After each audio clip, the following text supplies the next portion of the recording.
Did you ever stop and ask yourself, why is it that some people are more successful than others? Why is it some people make more money, live longer, have better relationships, while the great mass of men, as Thoreau said, live lives of quiet desperation? When I was 15, I set out on a lifelong journey to find the answer to that question. Why are some people more successful than others? You see, when I was growing up, my family never seemed to have enough money. My parents grew up during the Depression, and I heard the same things over and over again throughout my childhood. We can't afford it. We can't afford it. We can't afford it. I don't know if you heard that when you were growing up. It seemed to be the national anthem. I was not a great student. I passed out of high school when I was 18. I say passed out because, rather than graduated, because that's what happened. I passed out in the half of the class that made the top half possible. The person in front of me, and there's a lot of people out here in the same half. The person in front of me on the stage and the person in back of me received diplomas, and I got a leaving certificate. When you open it up, it says goodbye. And that's what they meant, goodbye, don't ever come back. Anyway, since then I've traveled and worked in more than 80 countries on 6 continents. I've sailed on all the great oceans. I've been around the world 2 or 3 times. I became fluent in French, German, and Spanish, as well as learning to get along in several other languages. When you need to eat, you learn. Anyway, I started off as poor as I could be, searching for the secrets of success. And over the years, I've read and studied for over 30,000 hours in business, economics, psychology, philosophy, religion, metaphysics, and history to find the secrets of success. And I'm happy to say that I eventually found the answers I was looking for. Today, I live in $1 million house on a golf course in Southern California, and I have business interests in 9 countries. Today, I know and I've proven that success in any field, including this field, is as predictable as the sun rising in the east and setting in the west. And my purpose in speaking with you today is to share with you some of the most important things I've ever learned. However, as Aristotle once said, you can't teach a person something that they don't already know. You're already high achievers and great successes in your careers. You're already the cream of your profession. So many of you already know what we're going to talk about, and the rest of you will recognize these principles as soon as you hear them. About 5 years ago, I met a wise and wealthy man who had spent his entire life studying success. And he'd reached a clear conclusion concerning the reason for success in life and especially in business. He's dead now, but I'll never forget what he told me, because I immediately recognized that he put the finger on my reason for success and yours, as we'll talk about in a minute. He said the key to success was to set a goal and then to stay with it until you achieve success in at least one important thing. He said that your subconscious mind will then accept that success experience and store it as a pattern, like a template. And then from then on, your subconscious will drive you and direct you and guide you to repeat the pattern of success in other things that you attempt. Another way of saying it is that nothing succeeds like success. Psychologists have demonstrated that achievement brings you a natural high. Once you've experienced your first great success, then not only are you unconsciously programmed to repeat it, but nothing else will ever give you the same wonderful sense of satisfaction. All high achievers know that. Anyway, I learned the truth of this idea many years ago when I first started traveling. I spent 8 years traveling around the world. And in many ways, a trip or a journey is a metaphor for life. My first big trip was that, and much, much more. It had such an enormous impact on me that I've never really gotten over it.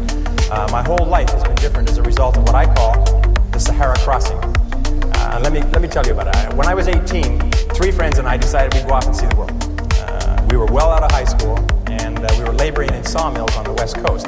This is in 1963, and a lot of our friends were heading for Europe to travel around with backpacks. So we decided to do something different. Nobody else was going to Africa, so we decided we'd go to Africa. Of course, it never occurred to us to ask why it was that no one else was going to Africa. And that was our first mistake. After working and saving for a year, the 4 of us piled into an old 1946 Chevy and drove out of Vancouver, bound for Montreal, via Toronto. Actually, we just passed a couple of blocks from here on our way on that trip. It was late at night when we left. It was pouring rain. We were all 20 years old, and we were off to see the world. Anyway, I learned later that almost every great venture begins with an act of faith, like driving into the dark, into the unknown. In a way, nature protects us by shielding us from knowledge of the difficulties and obstacles that lie ahead. Because if we really knew all the problems we would face, the setbacks, the suffering, the temporary failure, and the disappointments, many of us would hesitate about ever even starting out at all. And our plan was to drive across country to Montreal, get jobs on ships to work our way across the Atlantic, and then head south across Europe to Africa. Pretty basic plan. However, as it happened in Montreal, one of the guys decided to give up and go home, and so he left us. Well, that left 3. The other 2, after one day, I still remember that, after one day of looking for work on the waterfront, decided to quit. Decided to quit trying and to spend their limited savings to pay their way across the Atlantic. rather than to work their way. I tried to talk them out of it. I told them that quitting is a habit. If you quit the first time you run into difficulties, you'll always quit when the going gets rough. You will, in effect, establish a pattern for failure rather than a pattern for success. But their minds were made up, so we split our savings and they took passage on a ship to England. I worked on a construction site in Montreal, hauling heavy things for the entire winter, and then I got a job on a Norwegian freighter out of Halifax in late February and arrived in England in mid-April. As I had predicted, my friends had quit and stayed in England working at odd jobs. However, we soon made up, good buddies again. Once more, we headed for Africa.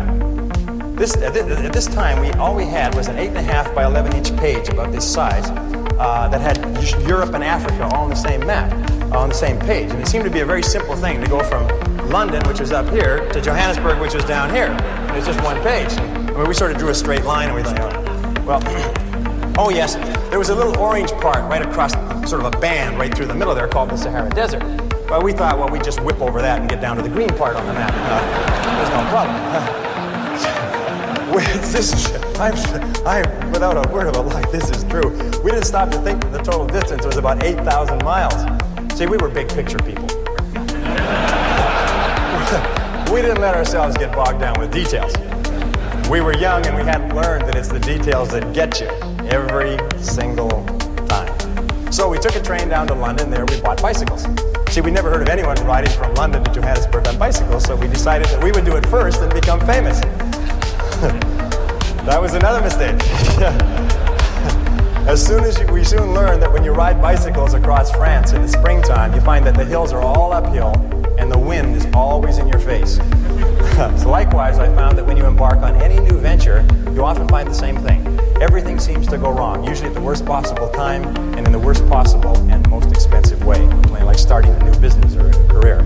Anyway, after 2 weeks of grinding along on bicycles uphill the whole way, which seems like a geographical impossibility, but it's true, we said, the heck with this. We loaded the bikes on a train and we rode across France and Spain to Gibraltar.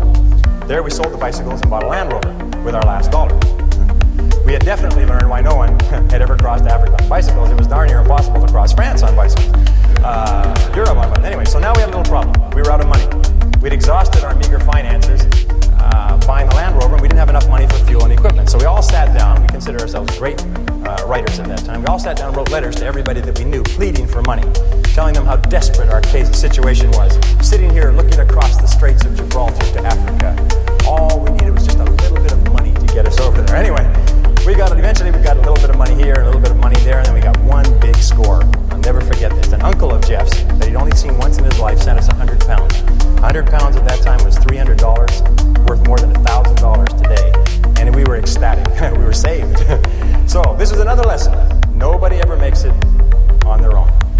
One of the great lessons of life. We all need help from others to get over the rough spots on the journey of life.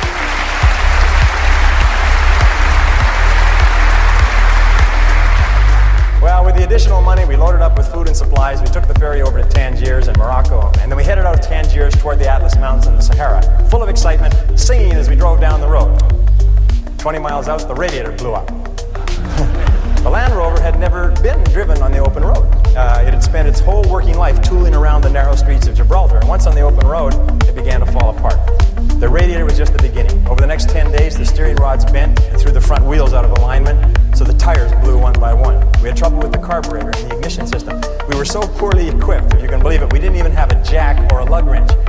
When we got a flat tire, we got lots of flat tires, we had to sit by the side of the road patiently, sometimes for hours, until somebody came along with the proper tools to help us change the tire. But we pressed on anyway. As we drove deeper into Morocco and over the Atlas Mountains and onto the Sahara Escarpment, we entered into a world that had changed very little in 1,000 years. There were long, long stretches of barren country roads and an occasional oasis surrounded by primitive farms, which was irrigated from wells and underground rivers. And that began an experience that I still remember quite clearly, and I think you'll be able to relate to this. By this time, I was speaking French fairly well.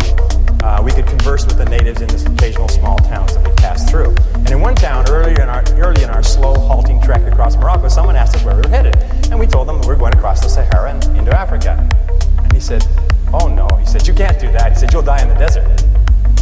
Well, I looked up my dictionary quickly because I didn't understand the expression. Vous allez mourir dans le roust. Vous allez mourir dans le roust. Okay? You will die in the desert. We then began to hear this on a regular basis everywhere we went. We'd stop in a small town, and people would bring their friends up to us and introduce us as the young men who were going off to die in the desert. Well, they seemed quite cheerful about it, but after a while, we found it kind of irritating. I mean, and by the way, these were not your average Arabs. These were Bedouin and Tuareg. These were desert people, members of tribes that lived in the Sahara for 1,000 years. I mean, they were in a position to know what they were talking about. And I learned a valuable lesson from this. I learned then, and for the rest of your life, whenever you try to do something out of the ordinary, people will line up to tell you that you can't do it, why you can't do it, that you'll lose your time, you'll lose your money, that you will, in effect, die in the desert. Even people who should know better will try to discourage you. To achieve anything greater worthwhile, you must train yourself to rise above these people, ignoring them and pressing on towards your goal regardless.